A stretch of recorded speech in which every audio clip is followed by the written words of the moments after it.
Bismillahirrahmanirrahim. Assalamualaikum warahmatullahi wabarakatuh. Alhamdulillahi rabbil alamin wa bihi nasta'inu ala umurid dunya waddin. Salatu wassalamu ala asyrafil anbiya'i wal mursalin Muhammad wa ala alihi wa sahbihi ajma'in. Amma ba'd. Sahabat pendengar, kesempatan ini saya akan sedikit mengulas tentang filsafat lebah. Dalam sebuah hadis katakan perumpamaan orang beriman itu bagaikan lebah. Ia makan yang bersih, mengeluarkan sesuatu yang bersih, hinggap di tempat yang bersih dan tidak merusak atau mematahkan yang dihinggapinya. Hadis riwayat Ahmad dan Al-Hakim. Sahabat pendengar, seorang mukmin adalah manusia yang memiliki sifat unggul. Sifat itu membuatnya memiliki keistimewaan dibanding manusia lainnya. Sehingga dimanapun dia berada, kemanapun dia pergi, apa yang dia lakukan, peran dan tugas apapun yang dia emban, akan selalu membawa manfaat dan maslahat bagi manusia. Maka jadilah dia orang yang seperti dijelaskan Rasulullah. Manusia paling baik adalah yang paling banyak memberikan manfaat bagi orang lain atau manusia lain. Hadis riwayat Imam Darul-Qutni yang disahihkan oleh Albani. Sahabat pendengar yang berbahagia, dalam hadis tadi Rasulullah menggambarkan beberapa karakter mukmin yang ada dalam lebah. Tentu tujuan Rasulullah menggambarkannya dengan lebah karena di dalamnya terdapat berbagai sifat positif yang bisa dijadikan teladan. Di antara sifat tersebut, misalnya, pertama, lebah hinggap di tempat yang bersih dan menyerap hanya yang bersih. Lebah hanya hinggap di tempat-tempat pilihan. Dia sangat jauh berbeda dengan lalat. Serangga yang terakhir amat mudah ditemui di tempat sampah, kotoran, dan tempat-tempat yang berbau busuk.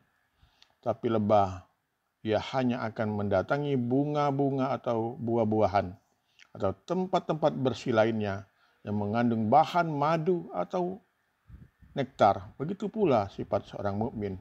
Yang kedua, lebah mengeluarkan yang bersih. Maksudnya adalah madu lebah. Semua orang tahu bahwa madu berkhasiat untuk kesehatan manusia. Dia produktif dengan kebaikan, bahkan dari organ tubuh yang pada binatang lain hanya melahirkan sesuatu yang menjijikkan.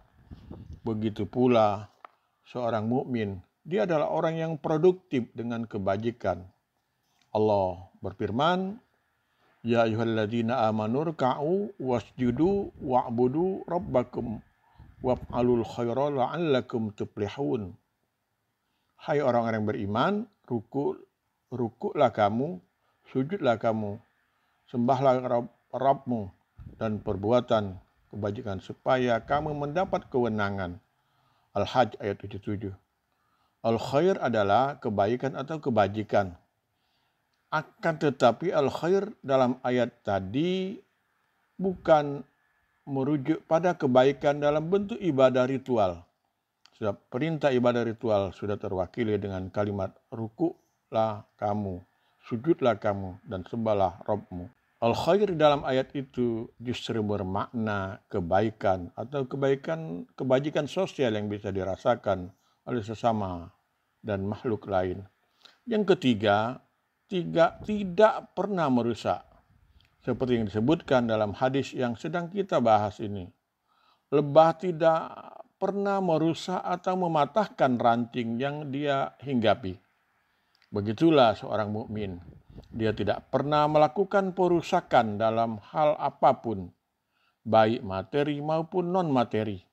Dia selalu melakukan perbaikan akidah, akhlak dan ibadah dengan cara berdakwah.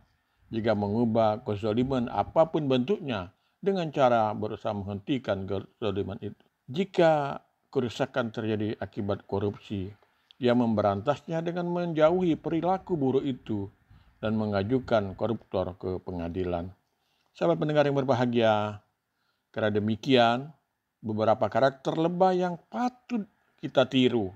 Intinya, seorang mukmin harus menjadi yang terbaik di antara yang baik, dimanapun dan kapanpun.